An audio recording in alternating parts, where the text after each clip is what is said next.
Field marshal کی مدت قیادت میں 2030 تک توسیع سے پاکستان میں استحکام کی ترقی مزید بڑھ گئی۔ فیلڈ مارشل کی امریکہ کے ساتھ تعلقات میں بہتری کی کوششوں سے سرمایہ کاروں کے اعتماد میں اضافہ۔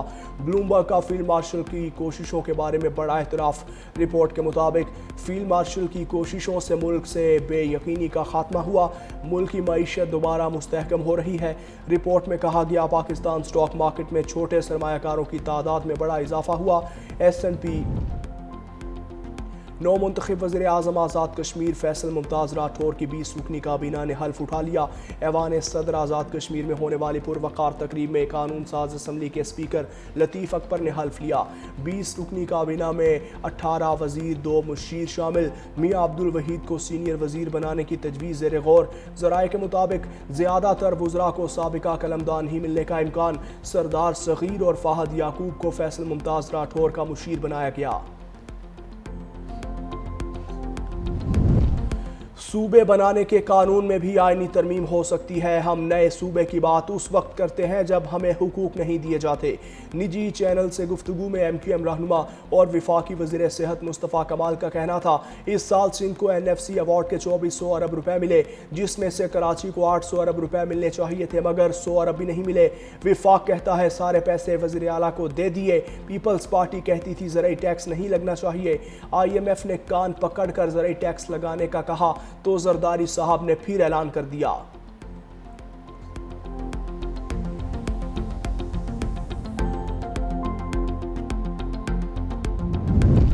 ایشیائی ترقیاتی بینک نے بلوچستان میں پانی کی شدید قلت کی نشاندہی کر دی۔ ADB کی رپورٹ کے مطابق بلوچستان میں صرف 7% زمین زیر کاشت رہ گئی ہے۔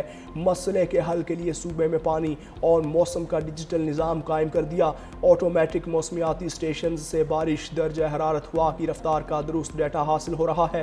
ڈیجیٹل نظام کی بدولت پانی کے ضیاع میں کمی اور زرعی پیداوار میں اضافہ ممکن ہوا۔ نئے ڈیمز اور نہری نظام کی تعمیر سے آبپاشی کے لیے پانی کی دستیابی میں نمایاں بہتری آ رہی ہے۔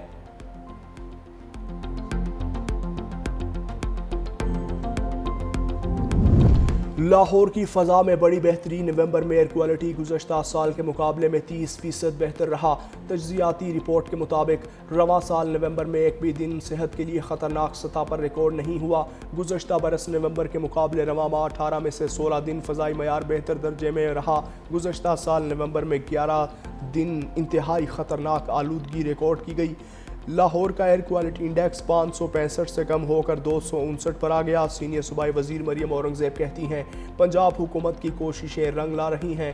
ماحول بہتر بنانے والی تمام ٹیمز خراج تحسین کی مستحق ہیں۔ بہتری اب دنوں سے مہینوں تک جائے گی۔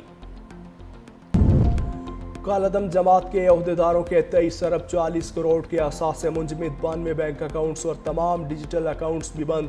وزیر اعلیٰ پنجاب مریم نواز کی زیر صدارت اجلاس میں فیصلے۔ امن و امان کے حوالے سے بریفنگ۔ کالعدم انتہا پسند جماعت کے 9 فائنانسرز کے خلاف مقدمات بھی درج۔ وزیر اعلیٰ کی کومبنگ آپریشن مستقل جاری رکھنے کی ہدایت۔ ائمہ کرام کو پریشان نہ کرنے اور احترام ملحوظ خاطر رکھنے کے احکامات۔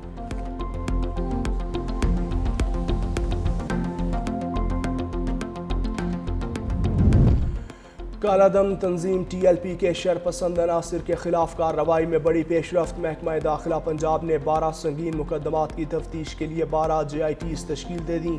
JITs دہشت گردی سمیت دیگر سنگین دفعات کے تحت درج مقدمات کی تحقیقات کریں گی۔ مشترکہ تحقیقاتی ٹیموں میں پولیس، CTD اور حساس اداروں کے افسران شامل۔ مجموعی طور پر 7 JITs لاہور، 5 شیخوپورہ میں درج مقدمات کو تیز رفتار بنیادوں پر حتمی شکل دیں گی۔ پنجاب پولیس کے مطابق تفتیشی امور کو جلد مکمل کرنے کے لیے اسپیشل پروسیکیوٹر کی خدمات بھی حاصل کر لی گئیں۔ خاتون اول آصفہ بھٹو زرداری کا ابوظہبی میں 8/2025 کا دورہ۔ محکمہ ثقافت و سیاحت کے اعلیٰ حکام سے ملاقات۔ دورے کے دوران خاتون اول نے عالمی معیار کی نمائشوں، گیلریوں اور آرٹ انسٹالیشنز کا معائنہ کیا۔ آصفہ بھٹو زرداری نے کہا فنون لطیفہ کا تبادلہ مختلف معاشروں کے درمیان مفاہمت اور ثقافتی روابط کو مضبوط بنانے میں اہم کردار ادا کرتا ہے۔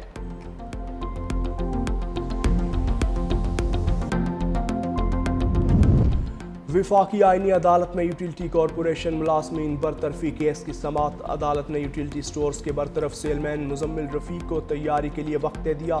درخواست گزار نے کہا 12,000 ملازمین کو فارغ کر دیا۔ جسٹس حسن رضوی نے ریمارکس دیے 12,000 کے نہیں، آپ اپنی بات کریں، وفاقی آئینی عدالت کو سیاسی اکھاڑا نہ بنائیں۔ آپ وفاقی عدالت ڈائریکٹ درخواست کیسے دائر کر سکتے ہیں؟ 27ویں آئینی ترمیم کو آئندہ سماعت پر پڑھ کر آئیں۔ یوٹیلیٹی سٹور سے کروڑوں اربوں روپے نقصان ہوا، یوٹیلیٹی سٹور سے عوام کو نہیں بلکہ سٹاف نے مزے کیے۔ جسٹس حسن رضوی نے کیس سماعت غیر معینہ مدت تک کے لیے ملتوی کر دی۔ بھارت کے سرحدی علاقوں سے آلودہ ہوا پنجاب میں داخل، امرتسر، جالندھر اور لدھیانہ سے آنے والی آلودہ ہوائیں پنجاب پر اثر انداز ہونے لگیں۔ لاہور، قصور، شیخوپورہ، گجرانوالہ اور فیصل آباد میں AQI میں واضح اضافہ۔ لاہور دنیا کے آلودہ ترین شہروں کی فہرست میں دوسرے نمبر پر موجود، AQI انڈیکس 284 پر موجود۔ طبی ماہرین کی شہریوں کے لیے ہیلتھ ایڈوائزری جاری، صبح اور رات کم مریت کے وقت باہر نکلنے سے گریز، ماسک کا استعمال یقینی بنائیں، کھانسی، جلن یا سانس میں دشواری پر فوری مشورہ لیں۔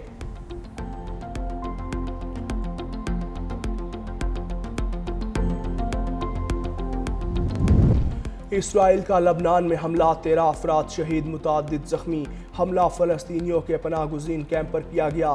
حماس کی جانب سے حملے کی شدید مذمت، کہا اسرائیل غزہ کے بعد دیگر علاقوں میں بھی فلسطینیوں کی نسل کشی کر رہا ہے۔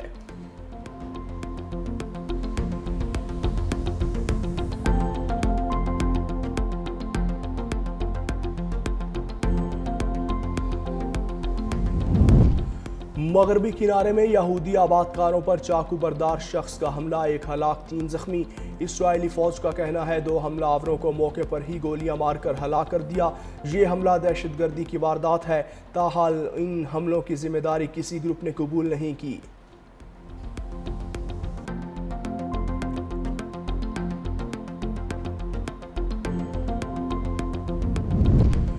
برطانیہ میں گزشتہ سال 2,57,000 شہری ملک چھوڑ کر گئے، دفتر برائے قومی شماریات کی رپورٹ میں انکشاف۔ میڈیا رپورٹس کے مطابق برطانیہ کی نیٹ مائیگریشن گزشتہ برس توقع سے 20% کم رہی۔ دسمبر 2024 میں نیٹ مائیگریشن کم ہو کر 34,500 پر پہنچ گئی۔ برطانوی شہریوں کی نیٹ مائیگریشن کا تخمینہ پہلے بین الاقوامی مسافروں کے سروے سے لگایا جاتا تھا، تاہم دفتر برائے قومی اعداد و شمار کے نظر ثانی شدہ تخمینہ department for work and pension کے ڈیٹا کے مطابق تیار کیا گیا ہے۔ ڈنمارک میں بلدیاتی علاقائی انتخابات زور و شور سے جاری، مختلف علاقوں میں پاکستانی امیدوار بھی میدان میں موجود۔ ووٹر لسٹ کے مطابق ملک بھر میں 47 لاکھ سے زائد ووٹرز رجسٹرڈ، 5 لاکھ غیر ملکی شہری شامل۔ مقامی انتخابات میں حصہ لینے کے لیے ڈنمارک کا پاسپورٹ ضروری نہیں۔ 30,000 پاکستانی نیاد رہائشی اپنے ووٹ کے ذریعے مقامی سیاست میں کردار ادا کر سکتے ہیں۔